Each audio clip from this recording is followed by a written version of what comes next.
Hello, I'm Dr. Lisa Belisle, and you are listening to or watching Radio Maine, our video podcast where we explore creativity and the human spirit.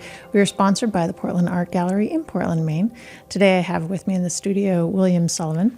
He is the co-organizer of Maine Tech Week and also the general manager at From Away Games. He is a fellow Maine-born and raised creative, so it's really a pleasure to have a conversation with you today. Thanks for coming in. Thanks for having me. I'm excited to be here. I'm really loving the intersection of creativity and tech in the digital world and the way that it has continued to evolve, because I think a lot of people think sort of digital creativity is sort of over here and human creativity is sort of over here, but you're really trying to suggest that there really was never a division. And furthermore, there should be less of a division now. So talk to me about your own interest in all of the above. It's funny because I started out as an engineer in the early days of cloud, working at Microsoft out in Redmond. And when I left Maine, I never thought I'd return. But somehow I came back, and fortunately, I came back in a lot of ways because I'm so excited to be back in Maine and being a part of these different initiatives. But it was always more like technology, like deep technology, supercomputing, all that stuff really interested me. And one time after like working with a couple of local companies in Portland, one of the folks that's involved in like the community side of what's going on in Maine asked me, what's it like to work on a front end, a back end, and a database every day? And I'm like, a light bulb went off to me in my mind because it's like, yeah, I am very focused on screens. And a lot of it is just like business applications and that kind of deal. And I had met someone in 2017 that was trying to build a game studio in Bangor. And it was like one of those things where my mind kind of thought, well, maybe there's a creative angle to technology. And some of that is related to just what people experience. And it's not UX where what's a flow, how do we convert someone into a dollar? I'm sure, games are definitely about that, but we want to entertain people with games. And so that sort of opened my mind up into this idea that there are people that are working in digital, and it's more than just the apps and marketing ads and that kind of thing. People are working on video games, and that can be done here. And not to mention that guy up in Bangor, he ended up coming on to be a partner at From Away Games, but he had such a pedigree working in the games industry, which I thought, in order to actually do games, you kind of need to have that experience, and there aren't game studios here. So like, how do you create a pipeline of talent for something that doesn't exist? Or at least at that point, I thought it didn't exist. And, I think a part of it is like, you can have these fleeting groups and initiatives, but there needs to be an economic engine that helps sustain it. And I think a big part for me is like finding who the people are and understanding like what their goals are, and then looking at where's the bridge between entertainment and within entertainment, like media, film, and all that kind of thing.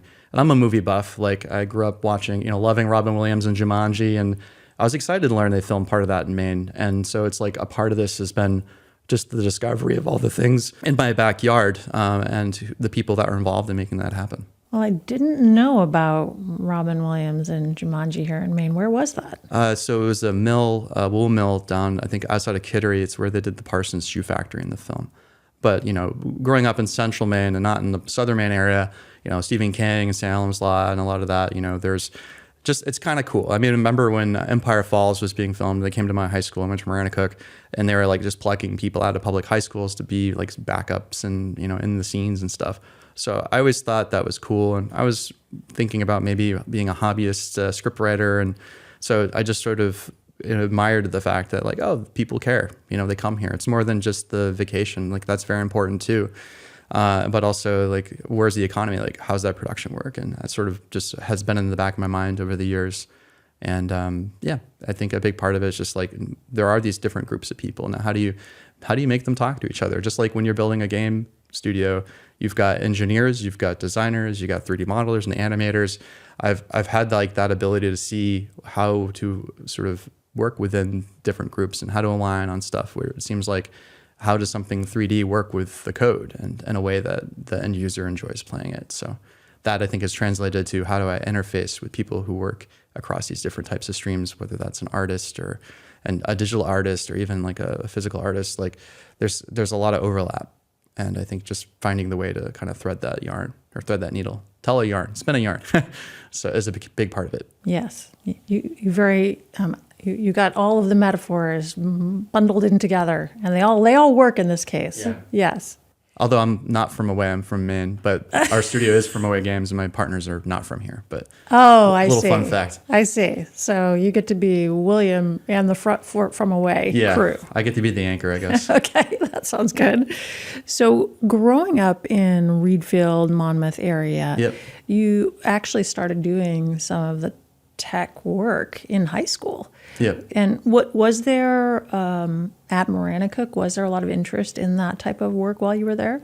It's interesting because like being, growing up in Monmouth with the Compton Hall Theater right there, it was cool to like be a kid in a play and just like Nutcracker and all that kind of stuff.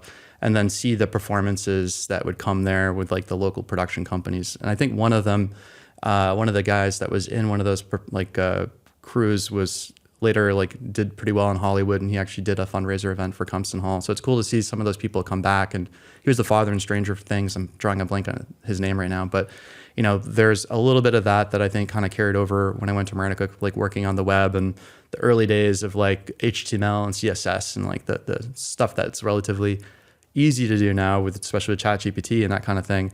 But it was like Maranacook was great because I got to take on the webmaster role and I got to meet a lot of different people that way. I also got an opportunity. It was like my first real job with the Maine Alliance for Arts Education. I became their webmaster.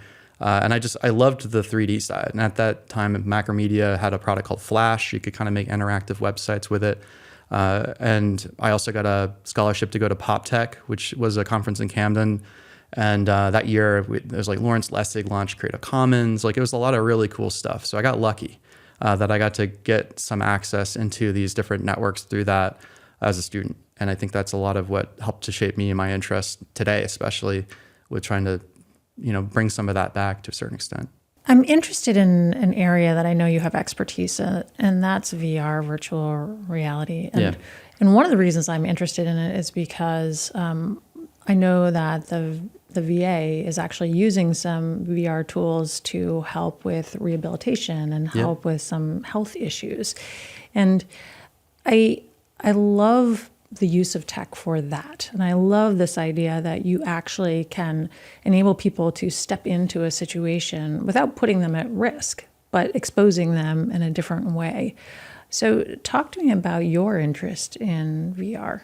Well, it's kind of funny because I never thought I'd actually be working in VR. I worked with a startup in Portland called Yarn Corporation, and one of the products that the founder had been working on was a game development platform for like distributed games. So you keep the artists over here, use this product, the storytellers over here, they use that product, and then the developer helps stitch it together, and that's what the yarn is.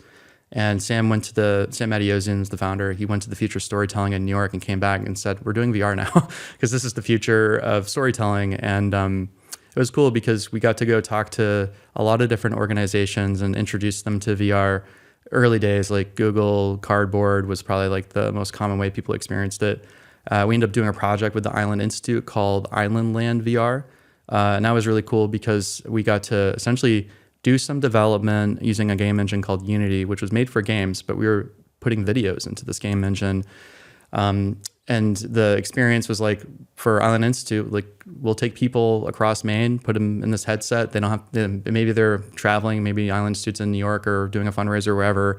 You put on this VR headset, you could be at Monhegan Brewing Company, or you could be like on a kayak in Tennant's Harbor, and or you could be inside of a lobster trap as it's being hoisted up out of the water, where you're like this little tiny thing and these giant lobsters, and it's kind of that was a star of the experience. And I think what I thought was really cool about that was like to be able to do that here. There's an economic benefit to it. Like let's figure out how we turn this into a product that sort of became like an iMovie of sorts. And so that opened it up to being able to travel, going to South by Southwest, and back to PopTech 10 years later, which was cool, like as an adult to go and have that experience. But also kind of showed us the up and coming technologies, which unless you're going to Austin or to New York, like it's really tough to see what's happening in Maine outside of what you read online. And getting access to the equipment, it's very expensive, and that's also like a barrier. And around the time that I left working on that project, I wanted to work in AR because I felt like VR is great, but we're sort of really early with the technology. AR, everyone's got a mobile phone. There are products out there to make it easier to create it. And I went to Best Buy one day at the Maine Mall, and I picked up this Star Wars Lenovo Mirage kit where you basically download an app on your iPhone, slide it into this headset, and then there's a lightsaber, so you could play a lightsaber game. And one of the games on there was a holochess game, and I had to look up the developer who had worked on holochess on LinkedIn because I was like, this is my favorite part of this.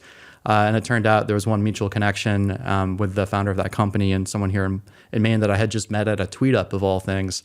And I reached out to him and said, hey, I've had this opportunity to leave Maine, but I'd like to stay. I really like what you're doing with augmented reality, kind of interested in trying other stuff outside of VR. So my pitch to you is you're working on games. I like to find ways to take that technology and bring it to businesses. And I have great relationships with people in Maine. I could go to like the furniture company and talk about AR for product visualization. I've got, we've got companies like IDEX and so on that have training programs for veterinary technicians. Like we can go out there and start looking at how to bring this to upskill people.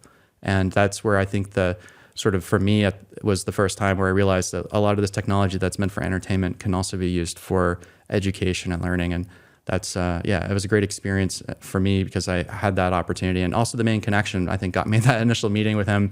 This guy worked at LucasArts and a lot of the early games that I enjoyed, knew Phil Tippett, who did the models for the actual movies, and they had partnered together on a Kickstarter to make an AR version of holochess. So it was really awesome. And I think that, being here also helped too, because most people from Maine, from my experience, having lived outside the state, represent us really well.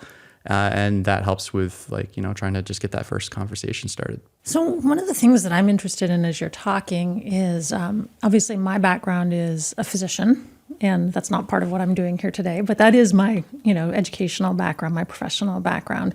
And a lot of the way that health has been approached in the past is we're going to tell you what to do and you do it.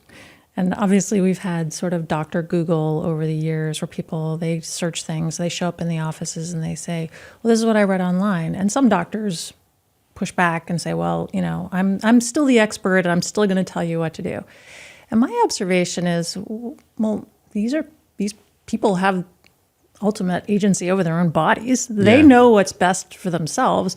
And why are we cutting them off from tools that they can use themselves the majority of the time that actually make their health something appealing? And let's move people towards a place of strength and resilience. And let's look at health that way. And maybe it's gamification, maybe it's using VR, AR, whatever it is. Why don't we use tech in a way that excites people about their health and their bodies and their stories?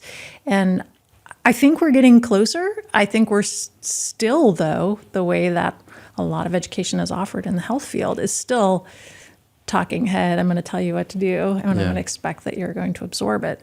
So somebody who's worked in the interactive space, the game space, the education space, are you seeing positive forward motion that can give us some hope for the future?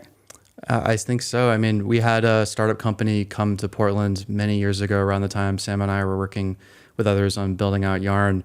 And I think they're called Embodied Labs. They were developing software where it was like VR 360 storytelling geared to physicians and doctors to give them a sense of empathy. I mean, not give them a sense of empathy. They have empathy, but like put them in the shoes of a patient hearing bad news. And that, I think, was one of the first products I saw on the market that was trying to do something like that. When I left that company doing the games and looking at business applications to found Standard Magic, we initially were looking at how can it be used for training? And I met with Dr. Rick Corey at the Vemi Lab, and they had developed some AR software for the nursing program there. So it was like to kind of learn about how is it being used for training. And like you're saying earlier, some environments are really tough to recreate or just dangerous, so you wouldn't do it. Another sort of angle for us too is how do we take this technology and connect it to physical things? So we did have an opportunity to pitch with one of the local hospitals in Maine and Southern Maine, and the idea being that we could overlay AR on top of physical things that tend to break all the time and have to move around across the state, be transported, and they're very expensive to repair. And it was cool to be involved with just finding out who are the people that are interested in the technology that have a business case for it beyond just entertainment. And with the that founder I was talking about, his name's Chuck Carter. He had worked on a game called Zed with the First Game Studio, and it's about an aging artist struggling to finish a children's book for his unborn granddaughter, Charlotte, who developed dementia. And so you kind of go through this phase of like trying to help them remind him different elements through the gameplay so that he can finish different drawings and that kind of deal. And one of the script writers, this guy worked on BioShock and a bunch of other big game franchises. His partner works with patients that have dementia. So like we were able to, I wasn't involved. So he was able to look at the types of techniques that like if you have dementia, like these are the types of exercises to sort of build out more of the vision around some of that to give you as a game player. Like these are, you may not know this, but like some of these are based on real world techniques. Unfortunately, the game itself didn't get that much funding. And so what they did create was great.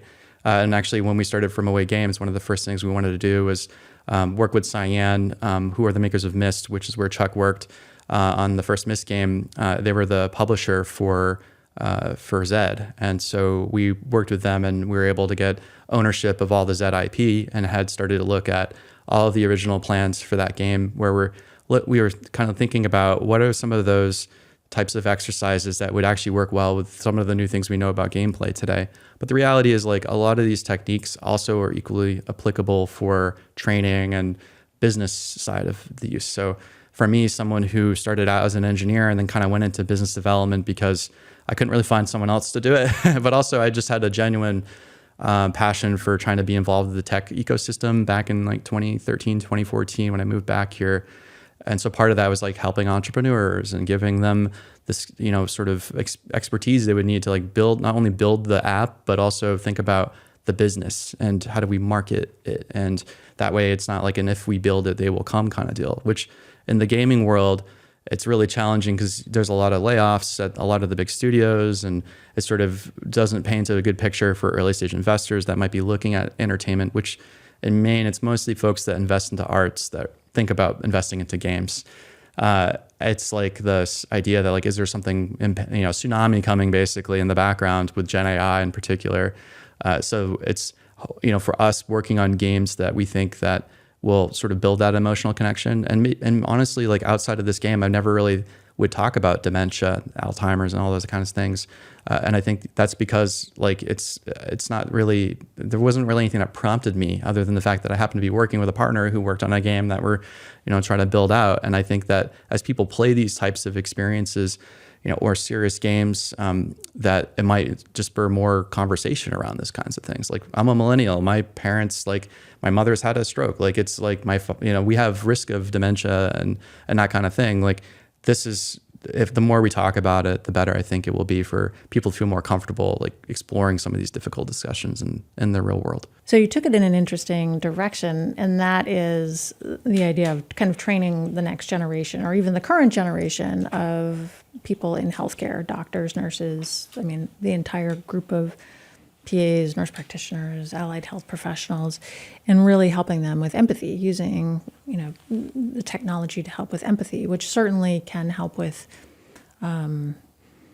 causing people to think like, instead of, well, I don't really understand what it's like to actually live with having had a stroke, now you're putting them in a place where, oh, wow, that seems really challenging to try to navigate the world, having lost use of whatever facilities, or dementia, having lost your memory. So I certainly think that that is true. And also, I think there's an opportunity for people to, as individuals, really interact themselves with their own health using technology, and also educating the people who are in healthcare now to work with individuals who are doing that. So that way, instead of saying, we're going to take care of you, because this idea of health care is we're going to take care of you. Mm. It was never a realistic goal. We cannot be responsible for other humans to the extent that other humans need to be responsible for themselves. So how do we get people thinking about that? How do we get people thinking about encouraging people to take more ownership of their own health and really providing them the space to do so? Yeah. It's a little bit of a tangent. Happens to be one I'm interested in. So that's why you're here, and I'm going to ask you that question. Sure. You know, how do you feel about that? I think the more ways that, you know, like mental health, for example, like the more ways that games can help or movies or some sort of thing that isn't just a PDF that was printed out from your after visit. The ways that people can experience things, different types of learners out there. So some want to hear it, some want to see it, some want to feel it. And I think with healthcare, like, I grew up in the WebMD era. So you feel something, you go to Reddit or you go look up on WebMD, like, what is this? This is before my chart where you could take a photo or whatever and message a doctor.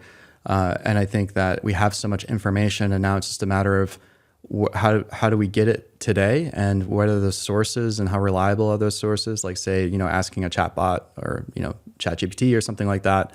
And so I think to some extent, the providers for what, traditionally had been like going to Maine Health or whatever and talking to your doctor, or even like a psychiatrist or something, like people are just kind of moving to AI because one costs, like if you pay for ChatGPT or use it for free, like you just message and you get an instant kind of feedback. But, I'm the type of person to say, here's my situation. I need what you think, and give me some sources to back up what you're saying. That way I can sort of investigate how good the data is based on what the recommendation that I got was from. So I feel like also I'm in this era where people want to track all their data. So like, wearing an Apple Watch, how many steps am I taking? What am I eating? What are my fitness goals? I mean, lifestyle, mental health, and then self-care and all that. Like I think now we're being bombarded with different resources, and not to mention social media being another avenue where people kind of learn potentially like new ideas that they didn't have before.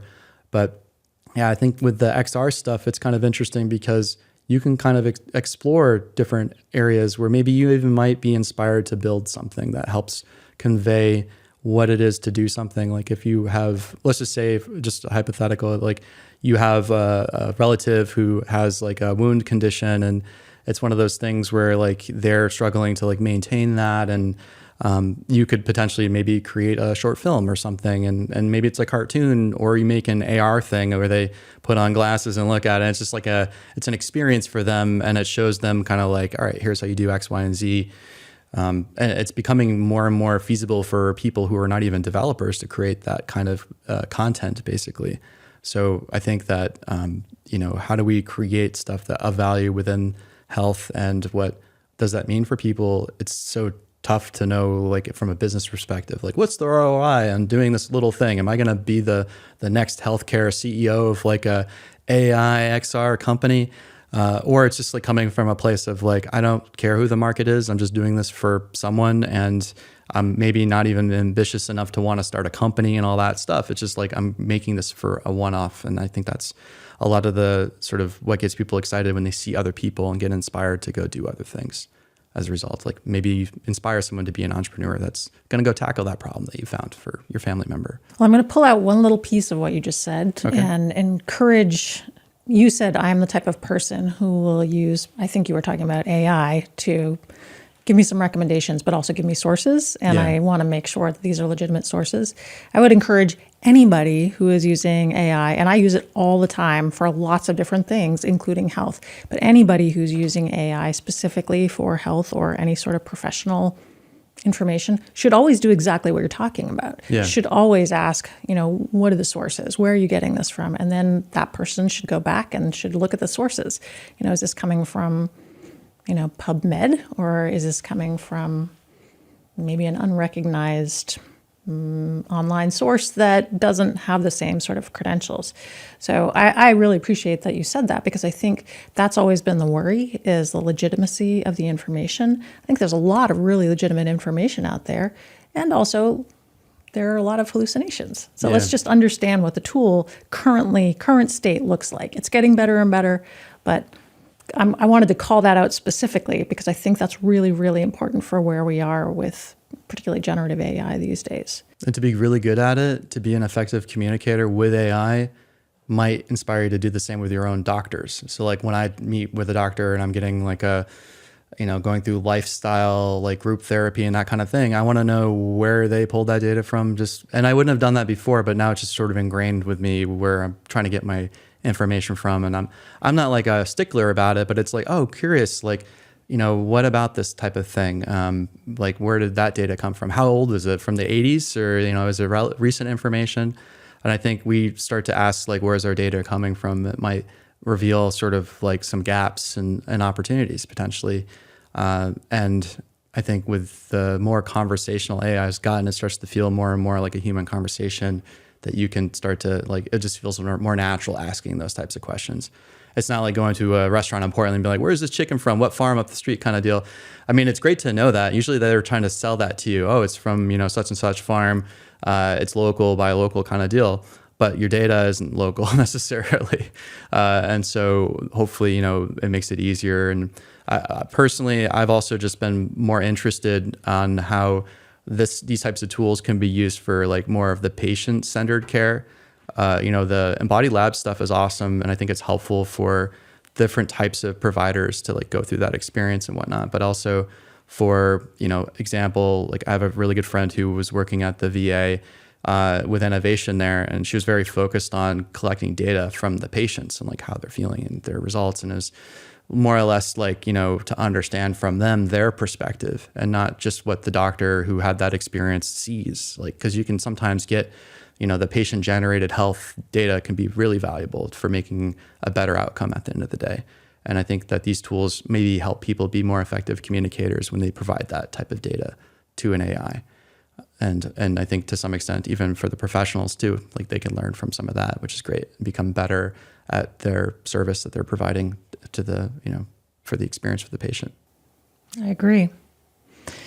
Talk to me about Maine Tech Week. You've already said Pop Tech was pretty critical to your interest level in going down this professional path. So Maine Tech Week, how important is this that we're doing this work? And let's start with, what is Maine Tech Week? Sure. So Maine Tech Week is an event that's going on through the entire week of the 20th of October in 2025 this year.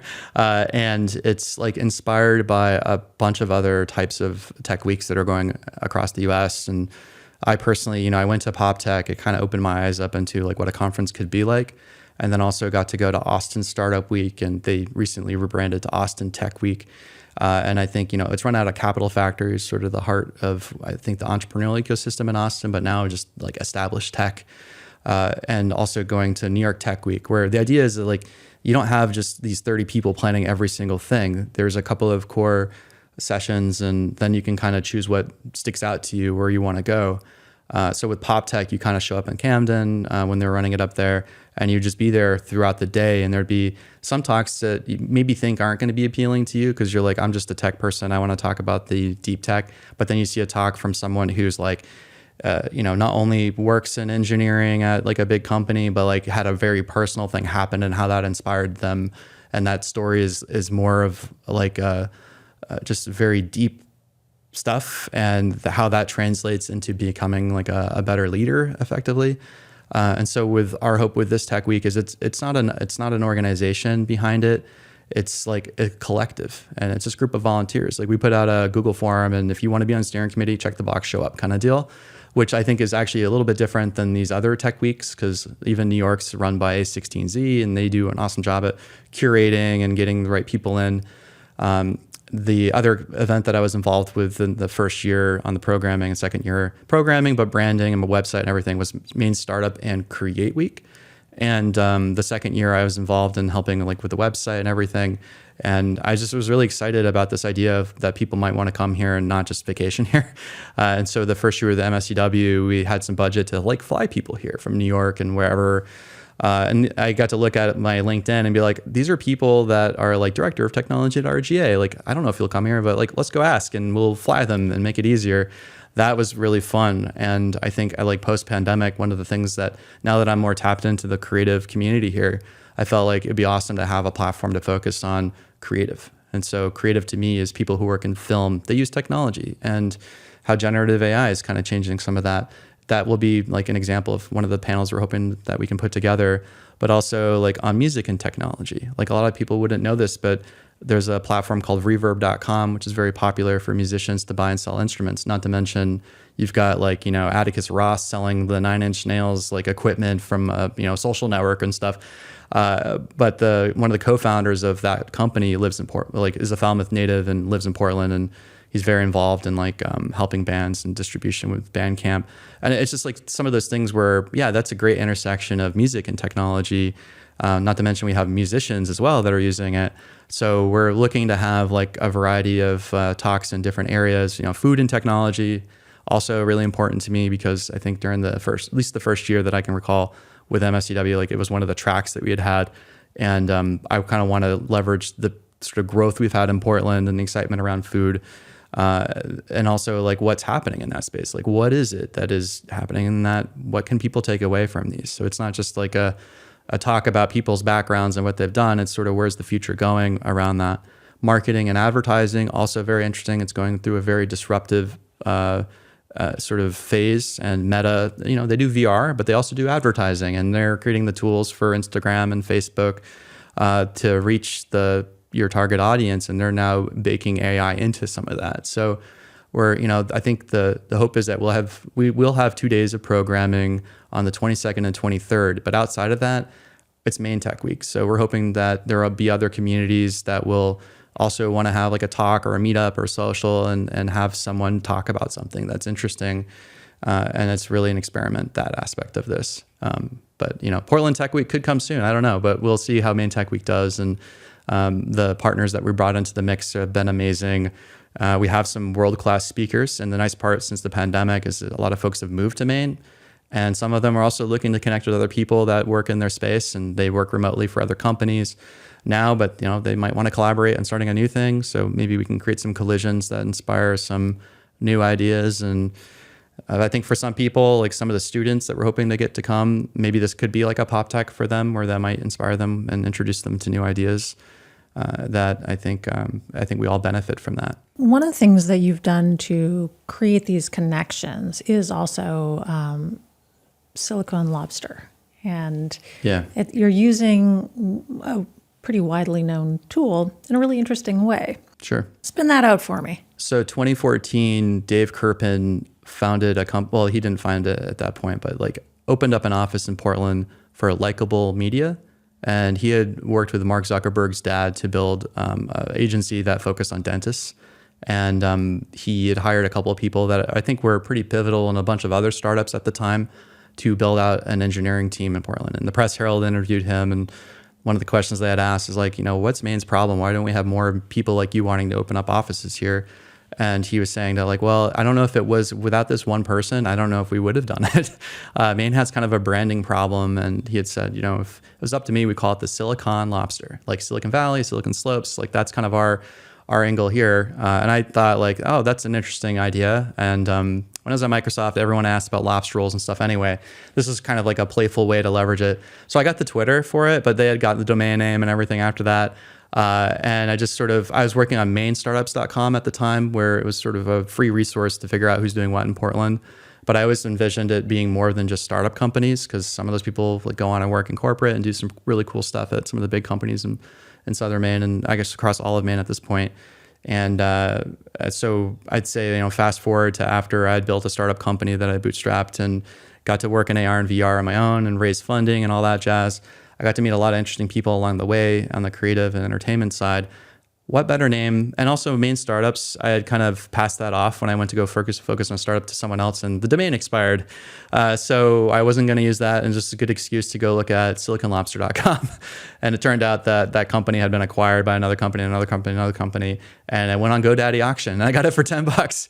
But I had reached out to like Dave and other folks over the years to be like, hey, it'd be fun to like leverage that as just like a funny moniker. But also for me, I always envisioned having like a visual aspect, because I've worked in visual stuff for the last 7 years. So the actual directory itself is like a visual directory. I don't know if you've seen the TV show Silicon Valley, but they have like this intro scene where the city's kind of being built in different logos up and down kind of deal. So if you go to the siliconlobster.com, it's like a visual directory where it's a bunch of buildings, skyscrapers, and different sizes based on how long, many years. But also more importantly to me was the legacy companies that were here that are, either were they acquired or shut down. And the founders, it's all opt-in. So like if you want your company on there, you just add it. It's use Google Forms. Google's the back end. So as long as Google Spreadsheets stays free forever, I'm doing well. But the hope is that, we can sort of build out more of the history of what's happened here over the last 10 years. And I felt a little bit like the historian. Like I'll go to, Nexus events, and it's cool to see people there that I hadn't seen since the pandemic. And I was like, I didn't realize that like your company had shut down. Like, what's the story there? Or I'll meet people that are like, say going to the founder residency program at Rue or the Techstars before that. And they were working on a product, and I'd be like, oh, do you know so-and-so? They were like the darling of Portland in 2017, 2018. And I'd be like, never heard of them. And I was like, man, I really wish I had kept the Maine startup stuff as just like a sort of a living history of Portland to some extent. So that was kind of the inspiration, where it's like companies that are here today, but also like companies that aren't here that I think sort of leave a track record. And also a lot of times the people that were involved in creating them are more than willing to like sort of help you with your situation that you might be going through, because they might have already gone through what it's like to pitch to government or whatever it is that you're trying to do. So the site is meant to be more of a fun thing. And there was like a Slack early on. I think it started like around the second year or third year of Maine Startup Great Week or something, called Computers Anonymous. And it was just a group of people working in tech, mostly just on a Slack. And having built out like a VR AR company, we use Discord, and Discord's also being used for communities. And then Nexus had their Slack that they had created. And I felt like, well, I'm in like 7 Slacks and 5 Discords right now. There isn't really one of them that's really focused on the intersection of media and creative and tech. And so we had launched like a Slack just for the people that want to be connected to the other folks. And we also, I think a big piece for me is I'll travel to like Austin, and I'm there for Tech Week, and I'll meet someone who's like building a tech company. And it turns out he's from Winthrop, Maine, which is where my mother's from. And I lived there too, but it's like, he would ask like, so what's going on in Maine's tech scene? Like, I have no idea what's happening. We go back up like once every so often to see family. And a kind of light bulb went off in my mind about the expats, if you will, that are living outside of Maine. Not all of them plan to ever move back, but they want to help and be connected. And I'll meet other folks that are just like, want to be tapped into what's going on here, whether that, they invest or they're working on something cool, looking for collaborators, want a reason to come to Maine.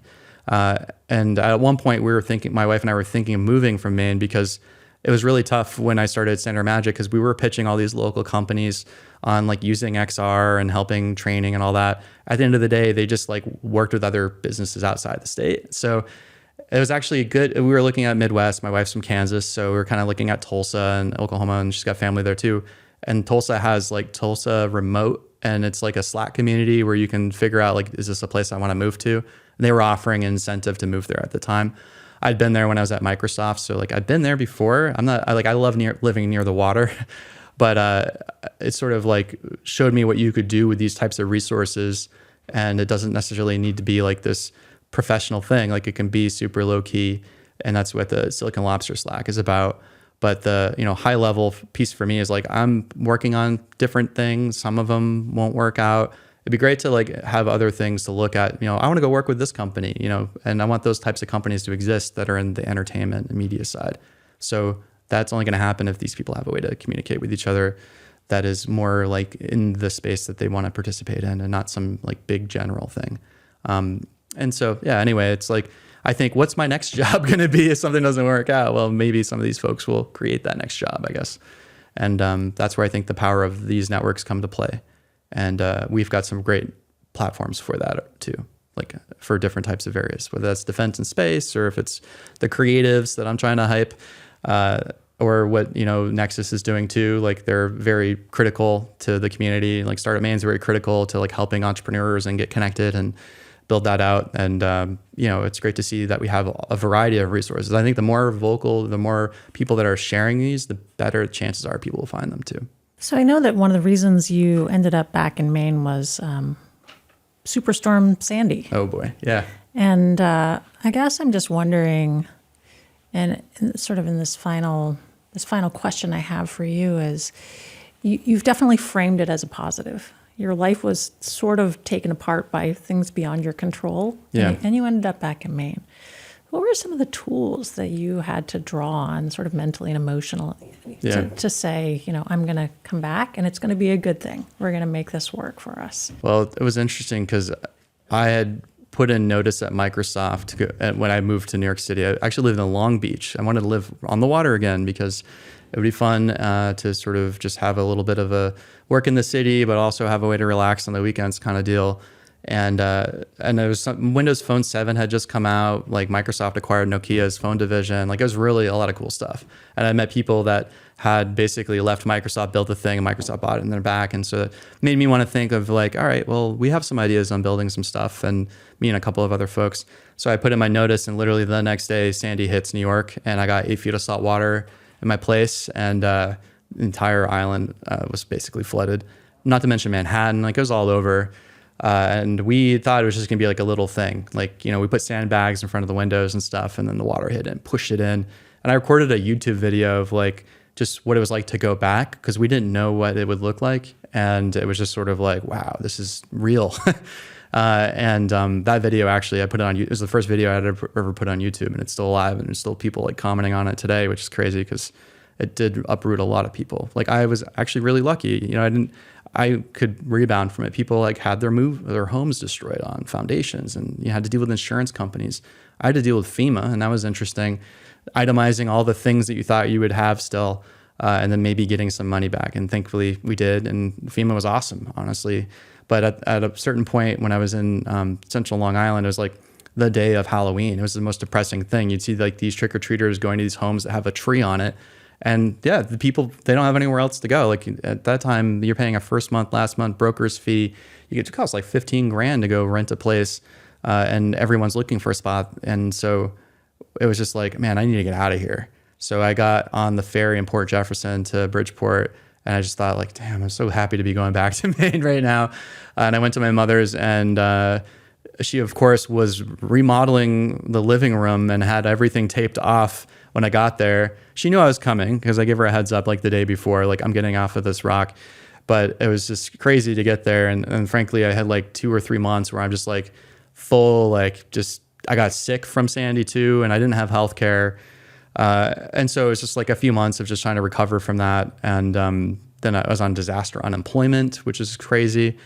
But it's funny in some ways because I talk about how LinkedIn today is like a lot of things to a lot of different people. And I think that there could be a better type of LinkedIn. But at that time, I had went through my messages, and there was some dude in Portland that had reached out like literally my first or second day at Microsoft. And he was like, hey, I'm building a company, and you know, be really curious if you want to move back here kind of deal. And I just messaged him, hey, how are things going? Like I'm now thinking it'd be great to stay in Maine. And there was like startupportland.com, which was a resource to find different companies and whatnot. But it was just like, he's like, come down to Portland. And it was frigid and freaking cold in February.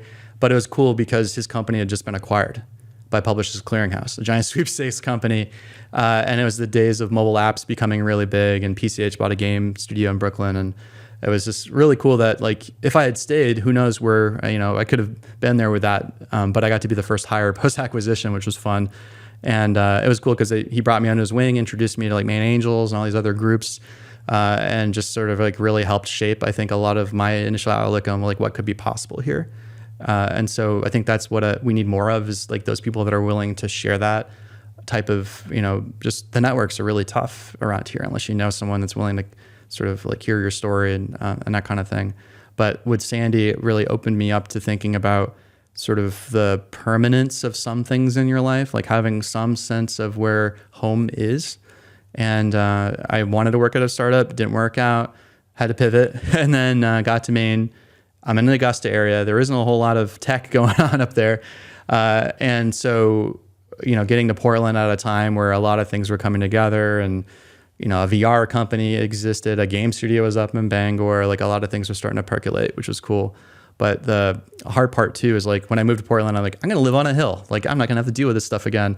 So I moved to like the West End, which at the time I didn't realize, other than like the multicolored doors, was kind of like the gateway into the arts district and these other things in West End that were unfortunately they're all mostly gone now. But it was cool because at the time it was like the meetup spot for different types of artists and tech people. And I never really thought of myself as a creative. I'm just a nerd showing up and meeting cool people, and some of them do fashion design, it turns out. That part was really sweet. And then I think, you know, the Mainstorm Cray Week and all these other things started to kind of percolate out of what other people felt the same way of. And I think, you know, in this environment where we've got climate and all these other things happening, like it's still important to not lose sight of where that home space is, because that's where your mental health, sometimes you have to go to your fortress of solitude, if you will. And I think that it's easy to forget that when you're not living here, and that could be here still. Very true. Well, I appreciate your coming in and talking with me today. It's really been a pleasure to hear about your journey. Yeah, well, thank you for having me. I'm Dr. Lisa Belisle, and you've been listening to or watching our video podcast, Radio Maine, where we explore and celebrate creativity and the human spirit. Today, we have been speaking with William Sullivan. He is the co-organizer of Maine Tech Week and also the general manager at From Away Games. I encourage you to look into the Maine Tech Week, and maybe if you've been interested in some of the things that we've been talking about, actually show up and start having conversations with some of your people who are like-minded in spirit, because creativity does take many forms, as our conversation with William has indicated today. Also, I hope that William will join us at a future Portland Art Gallery opening, because there are a lot of really creative people there. And I hope that this conversation today will spark some ongoing conversations for the future. So thank you for being here. Thank you.